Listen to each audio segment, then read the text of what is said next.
Assalamualaikum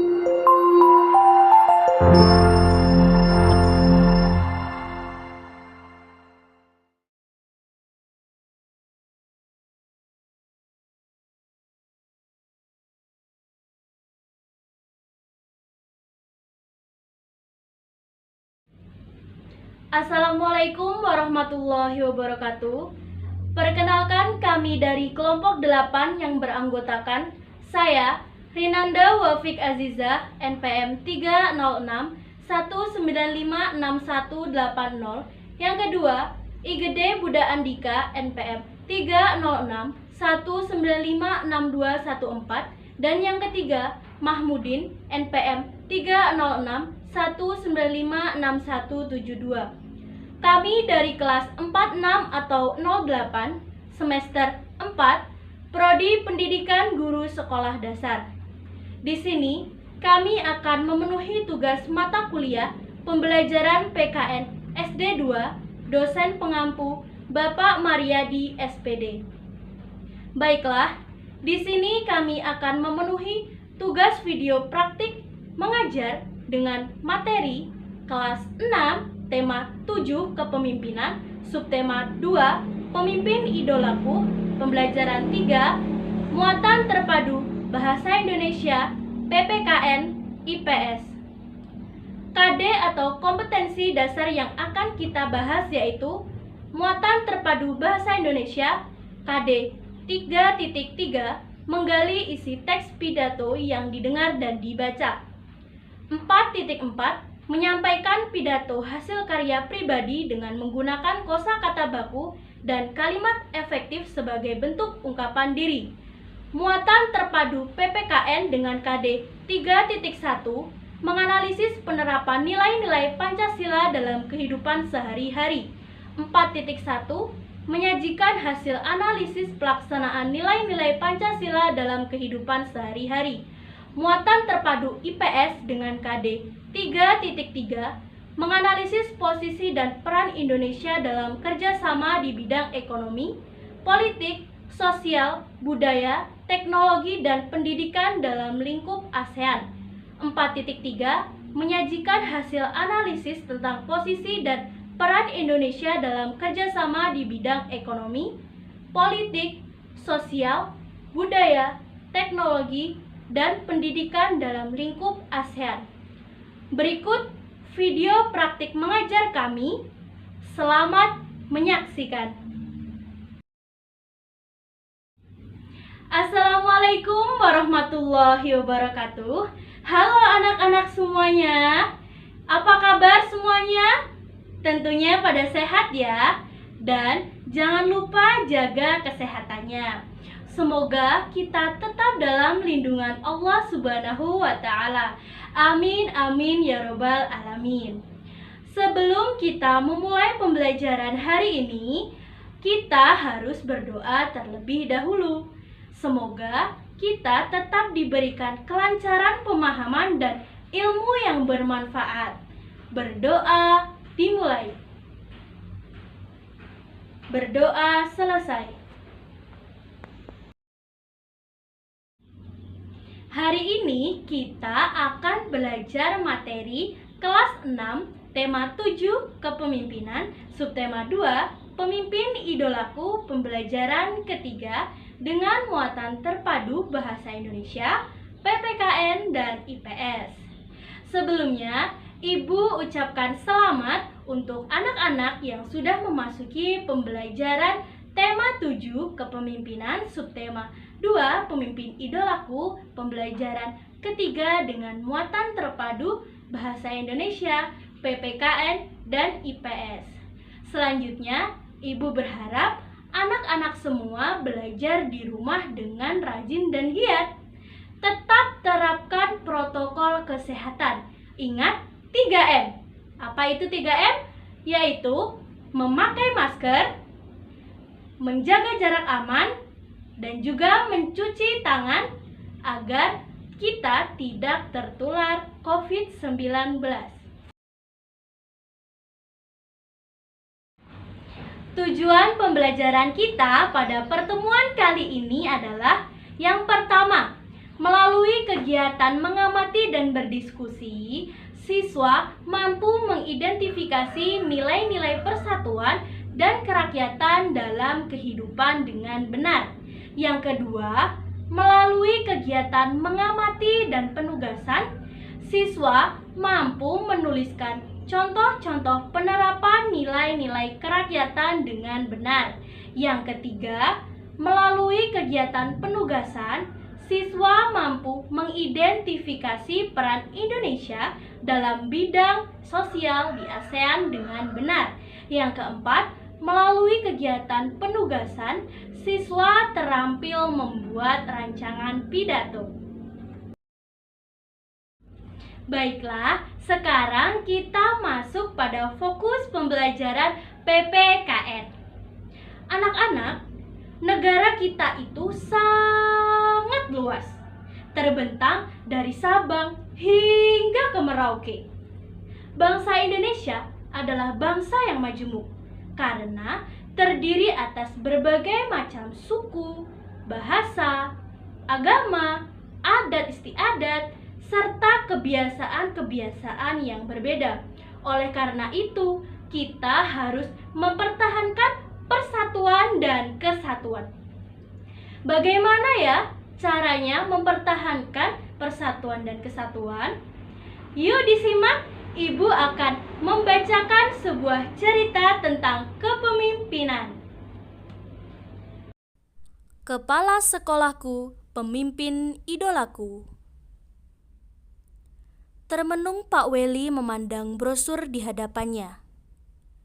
Lomba pidato anak bertema Bersatu untuk Maju, begitu tertulis pada judul brosur.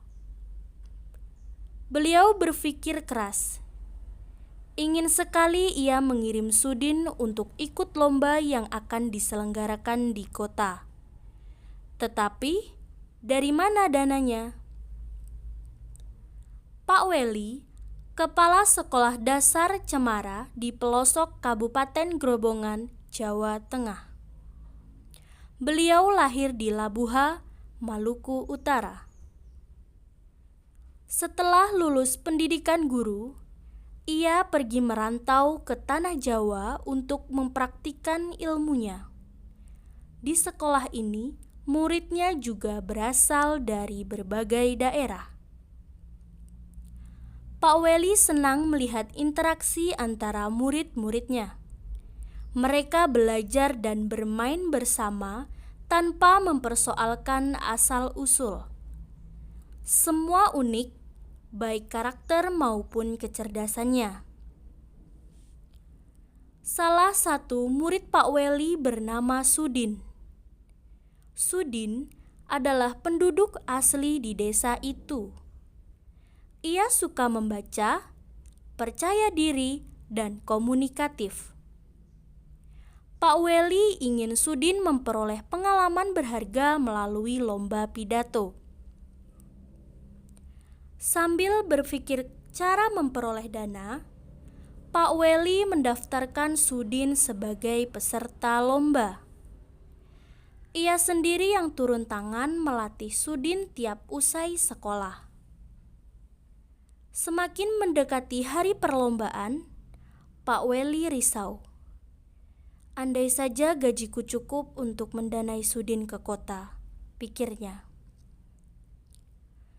Hingga suatu sore, terlintas ide di benaknya. Dipandangnya kebun pisang di belakang sekolah. Hampir semua tanaman pisang sudah berbuah dan siap panen. Esok paginya, Pak Weli membicarakan idenya dengan para guru. Mereka bermusyawarah mewujudkan ide Pak Weli. Setelah dicapai kesepakatan, Pak Weli mengerahkan guru, penjaga sekolah, serta murid kelas 5 dan 6. Mereka bergotong royong memanen pisang.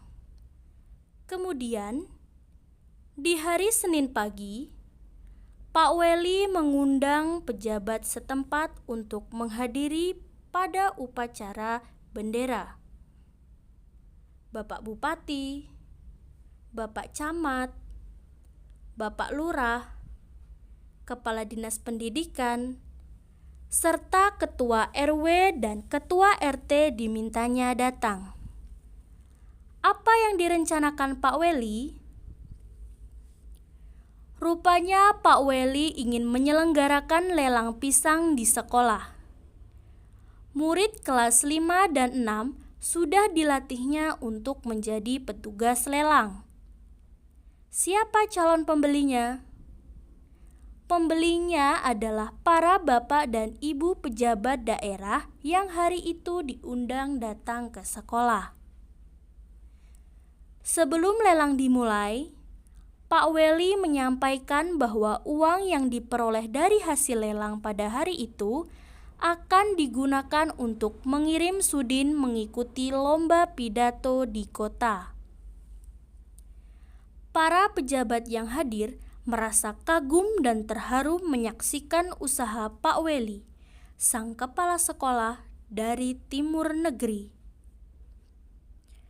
Tekad dan usahanya mendukung kemajuan muridnya sungguh menyentuh hati. Dalam sekejap, pisang-pisang habis dilelang. Dana yang terkumpul lebih dari cukup untuk memberangkatkan Sudin.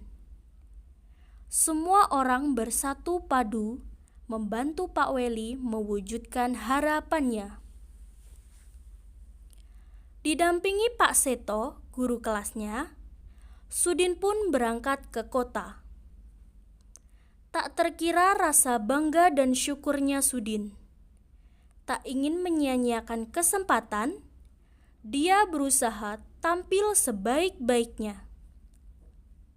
Saat pengumuman hasil lomba, ternyata Sudin berhasil mempersembahkan piala juara pertama lomba pidato untuk sekolahnya. Tak sia-sia usaha Pak Weli dan teman-teman sekolah Sudin. Terbukti benar tekad Pak Weli. Kita tak perlu ragu untuk maju. Selalu ada jalan ketika kita menggalang persatuan untuk mewujudkan mimpi dan harapan. Nah, itu tadi adalah cerita tentang Pak Weli yang merupakan kepala sekolahku, pemimpin idolaku. Setelah ibu membacakan cerita tentang kepala sekolahku, pemimpin idolaku, sekarang kita bagi kelompok terlebih dahulu ya. Setiap kelompok terdiri dari 4 sampai 5 orang. Setelah itu, coba disiapkan buku latihannya dan coba jawab pertanyaan-pertanyaan berikut ini. Silahkan kalian diskusikan bersama dengan kelompok kalian ya. Baik, pertanyaannya adalah yang pertama, mengapa kepala sekolah pada cerita di atas menjadi pemimpin idola?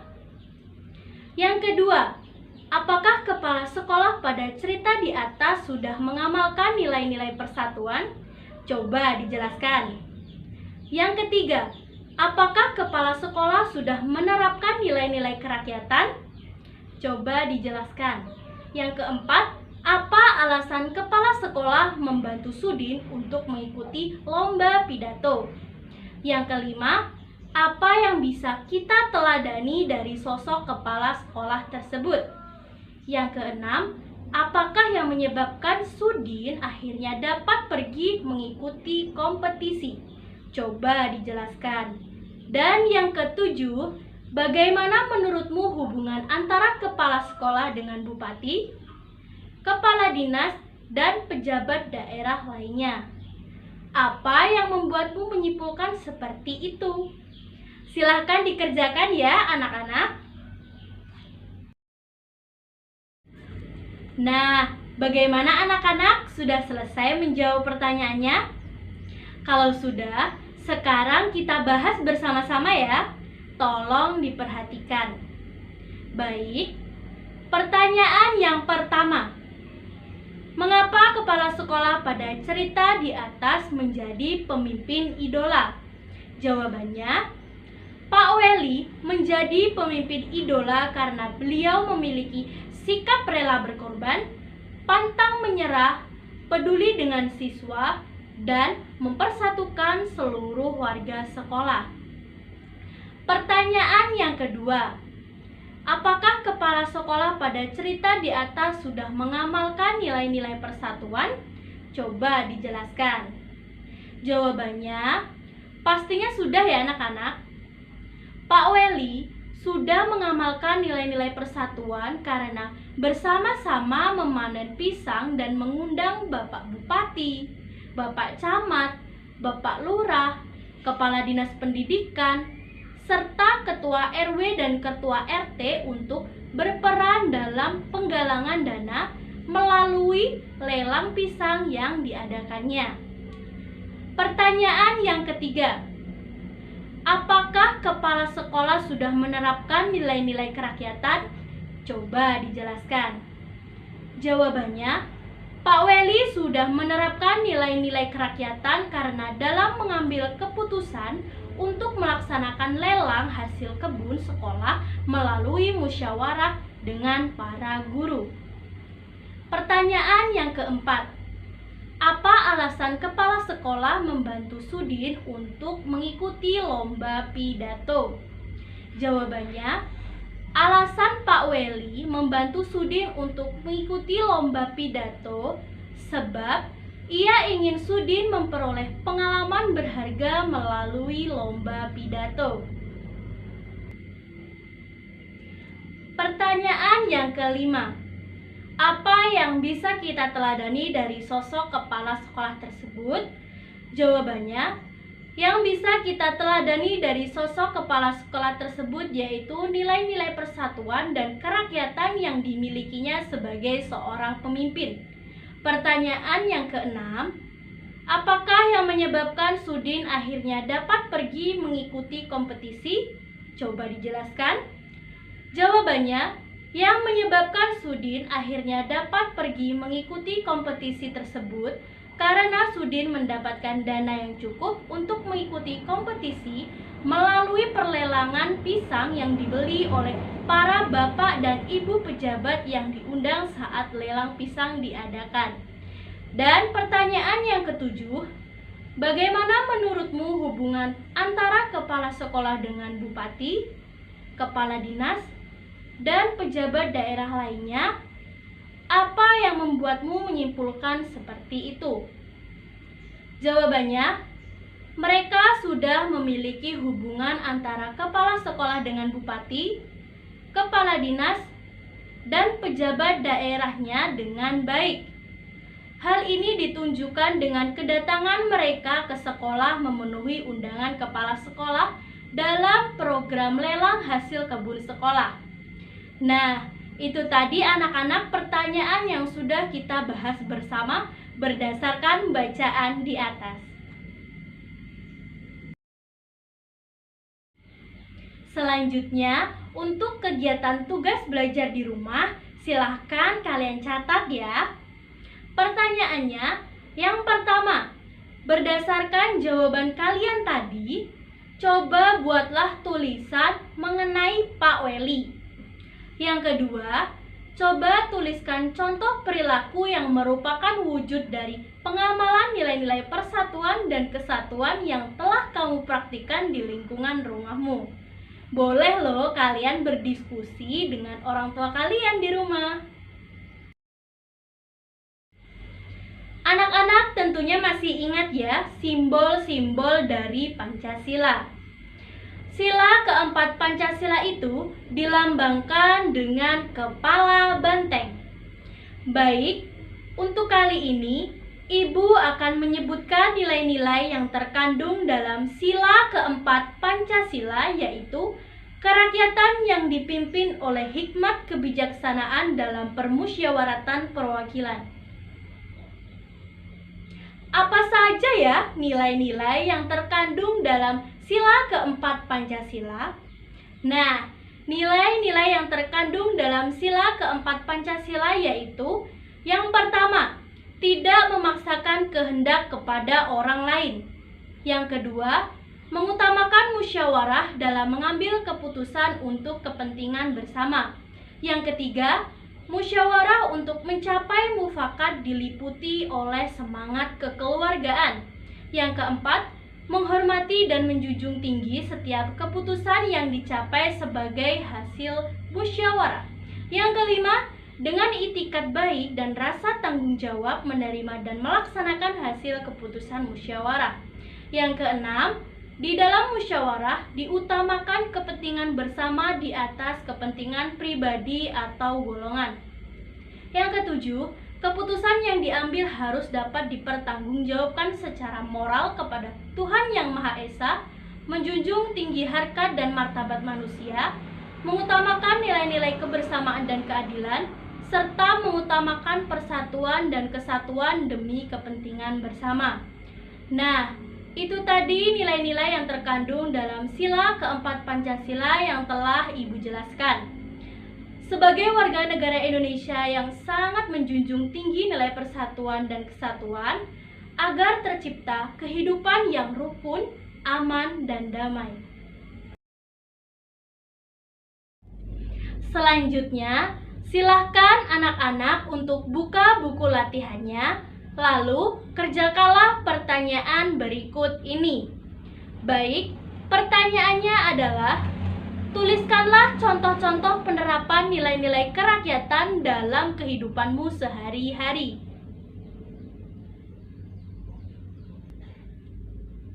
Bagaimana anak-anak, sudah selesai menjawab pertanyaannya? Kalau sudah, sekarang kita bahas bersama-sama ya. Tolong diperhatikan. Baik, pertanyaannya adalah, tuliskanlah contoh-contoh penerapan nilai-nilai kerakyatan dalam kehidupanmu sehari-hari.